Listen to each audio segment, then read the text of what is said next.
Perkenalkan, nama saya Stevi Aurelia Ginting dengan NRP 2043231101. Di sini saya akan menjelaskan hasil laporan proyek saya dengan judul Peramalan dan Analisis Faktor-Faktor yang Mempengaruhi Harga Saham Emiten Under Value S&P Merval menggunakan base A5.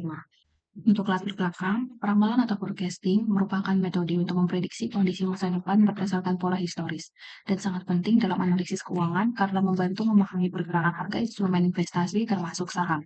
Dalam konteks pasar modal internasional, indeks S&P Global yang merupakan indeks utama di pasar saham Argentina memuat sejumlah emiten yang dinilai memiliki potensi pertumbuhan tinggi termasuk kelompok saham under value. Penelitian ini bertujuan meramalkan harga saham emiten under value pada indeks S&P Global menggunakan dasar 5 model serta menganalisis faktor-faktor ekonomi yang berpengaruh. Hasilnya nanti diharapkan dapat memberikan informasi bagi investor dan analisis dalam memahami dinamika pasar Argentina dan mendukung pengambilan keputusan investasi berbasis data. Selanjutnya, rumusan masalah. Yang pertama, bagaimana hasil peramalan harga saham emiten under value pada indeks S&P Merval menggunakan model dasar 5? Yang kedua, faktor-faktor ekonomi apa saja yang mempengaruhi harga saham under value pada indeks S&P Merval? Dan yang ketiga, bagaimana hasil analisis hubungan antara faktor-faktor ekonomi tersebut dengan pergerakan harga saham emiten under value pada indeks S&P Merval? Tujuan yang pertama, mengetahui hasil peramalan harga saham emiten under value pada indeks S&P Merval menggunakan model SA5.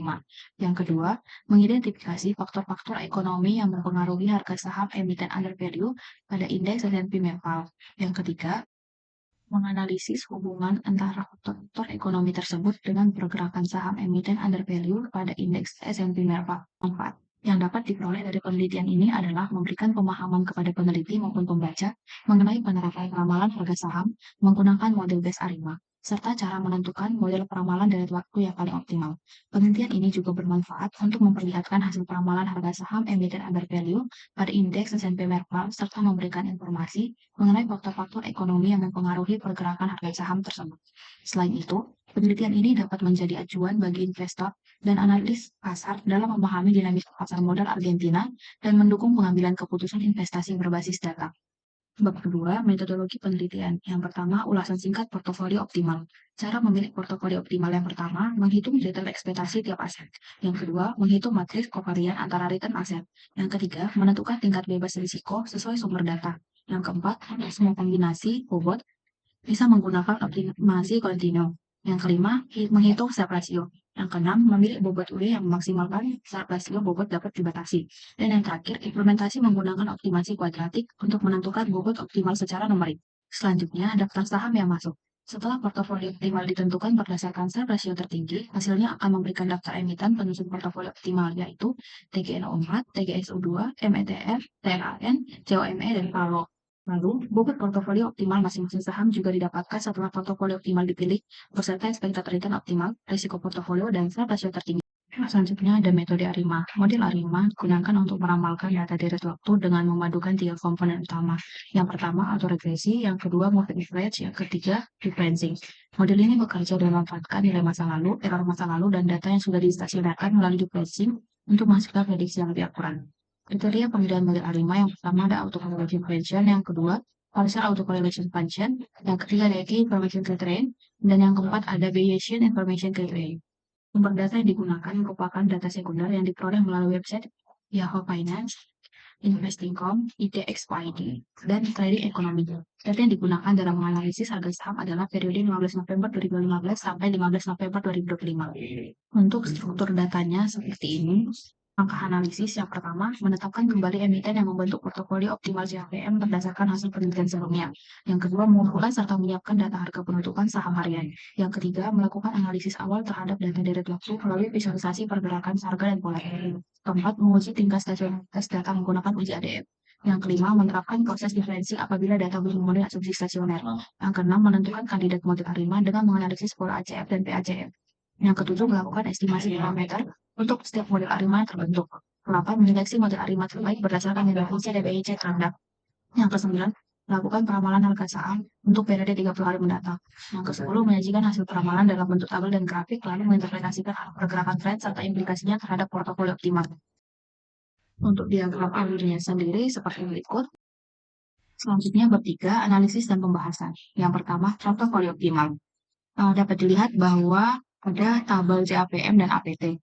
Dari JAPM XML dilihat bahwa subrasionya sekitar 6,394% dan dari tabel APT subrasionya 5,732%. Berdasarkan perbandingan hasil optimasi return portofolio menggunakan teori Markowitz, portofolio optimal yang memiliki subrasio tertinggi terdapat pada portofolio yang harga saham konstituen fungsinya divaluasi menggunakan JAPM XML.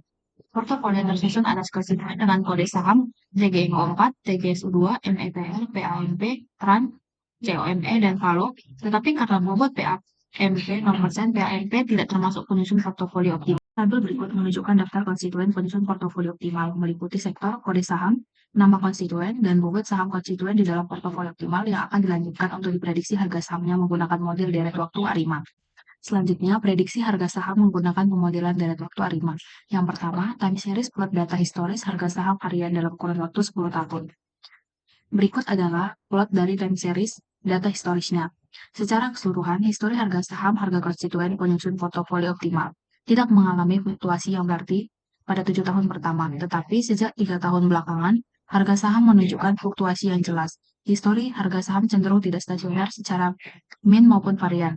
Dugaan ini bisa diperkuat atau diperlemah pada tahap pengujian stasioneritas secara min dan varian. Ya, pemeriksaan stasioneritas data historis harga saham harian secara varian berdasarkan lambda optimal.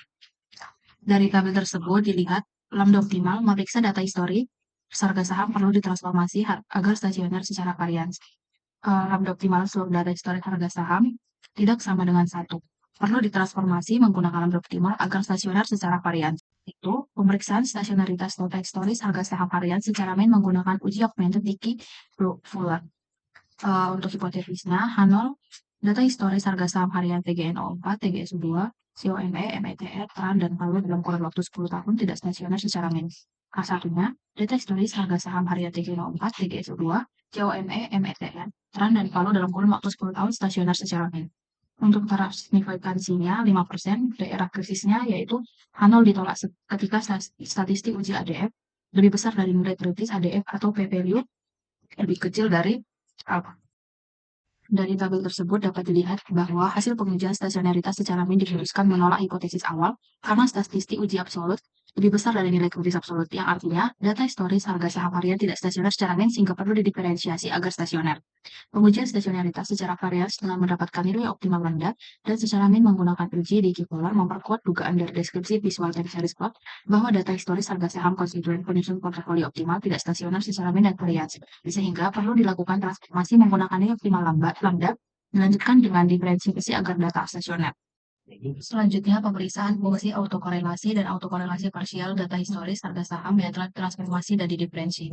Yang pertama terlihat ada fungsi autokorelasi TGNO4, lalu fungsi autokorelasi parsial TGNO4, setelahnya fungsi autokorelasi TGSU2, lalu terlihat fungsi autokorelasi parsial TGSU2. Lalu ada autokorelasi dan autokorelasi parsial COME. Setelahnya ada fungsi autokorelasi METR, fungsi autokorelasi parsial METR, fungsi autokorelasi TRAN, fungsi autokorelasi parsial TRAN, fungsi autokorelasi FALO, fungsi autokorelasi parsial FALO. Selanjutnya dugaan orde model ARIMA berdasarkan lab signifikan PACF dan ACF. Yang pertama ini terlihat tabel dugaan orde model ARIMA. Lalu terlihat tabel dugaan orde model SARIMA. Model terbaik untuk meramalkan harga saham. Ini terlihat tabel dari model terbaik untuk meramalkan harga saham. Menggunakan software RStudio, terpilih model terbaik untuk meramalkan harga saham masing-masing konstituen penyusun portofolio optimal berdasarkan ICJ paling minimum. Selanjutnya, estimasi parameter model prediksi harga saham dengan 0,1,0 dengan intercept. Dapat dilihat tabel TGSU2, COME, lalu ARIMA 0,1,0 tanpa intercept dapat dilihat tabel sebagai berikut. Tabel TRAN ARIMA 2,1,2 tanpa intercept. Lalu setelahnya ada tabel dari VALO ARIMA 0,1,3 dengan intercept. Lalu pada bagian 3 ada peramalan harga saham menggunakan model penuh. Di bawah ini ada merupakan tabel dari model terbaik yang ditentukan berdasarkan data latih lalu diterapkan pada seluruh data, lalu model yang digunakan untuk meramal harga saham masing-masing konstituen 30 hari ke depan. Selanjutnya, forecasting harga saham ARIMA. Hasil peramalan menggunakan model ARIMA pada emiten TGNO4, TGSU2, METR, TRAN, VALO, dan COME menunjukkan pola pergerakan harga yang relatif stabil dengan kecenderungan meningkat selama periode peramalan. Lalu untuk implikasi forecast terhadap portofolio optimal dapat dilihat sebagai berikut. Berdasarkan pola deret waktu historis pada keenam emiten, sebagian besar saham menunjukkan tren naik jangka panjang dengan fase volatilitas tinggi pada periode akhir pengamatan. Emiten 304, TGSU2, METR, dan TRAN memperlihatkan pertumbuhan harga yang signifikan meskipun disertai koreksi, sehingga forecast cenderung mengarah pada potensi keuntungan jangka pendek dengan fluktuasi moderat. Sementara itu, Valo menunjukkan tren naik yang lebih stabil dengan volatilitas lebih rendah, sedangkan JOME memperlihatkan kenaikan tajam diikuti koreksi yang cukup dalam mengindikasi potensi keuntungan yang lebih spekulatif dan risiko penurunan yang relatif lebih tinggi. Pada bab 4, kesimpulan dan saran. Kesimpulan. Yang pertama, hasil peramalan harga saham menggunakan model ARIMA menunjukkan bahwa emiten TGN04, TGS2, METR, TRAN, Valo, dan COMM memiliki kecenderungan pergerakan harga relatif stabil dengan arah tren meningkat jangka pendek. Yang kedua, emiten TGN04, METR, dan TRAN menunjukkan potensi kenaikan harga saham yang lebih konsisten dibandingkan emiten lainnya. Yang ketiga, emiten Valo cenderung bergerak stabil dengan volatilitas yang lebih rendah, sehingga berperan sebagai penyeimbang dalam portofolio. Yang keempat, emiten COME menunjukkan fluktuasi harga yang lebih tinggi, namun dampaknya terhadap portofolio tetap terbatas karena bobotnya relatif kecil. Dan yang terakhir, secara keseluruhan, portofolio optimal yang dibentuk berdasarkan rasio tertinggi masih menunjukkan prospek penguatan harga dengan tingkat risiko yang terkelola sehingga layak dipertahankan dalam jangka pendek. Untuk saran, penelitian selanjutnya disarankan untuk mengombinasikan model ARIMA dengan metode peramalan lain seperti GARS atau model berbasis machine learning, guna meningkatkan akurasi prediksi terutama pada saham dengan volatilitas tinggi. Dari sisi strategi investasi, investor disarankan untuk tetap mempertahankan portofolio optimal yang telah terbentuk namun melakukan pemantauan dan evaluasi bobot portofolio secara berkala agar dapat menyesuaikan strategi investasi dengan perubahan kondisi pasar.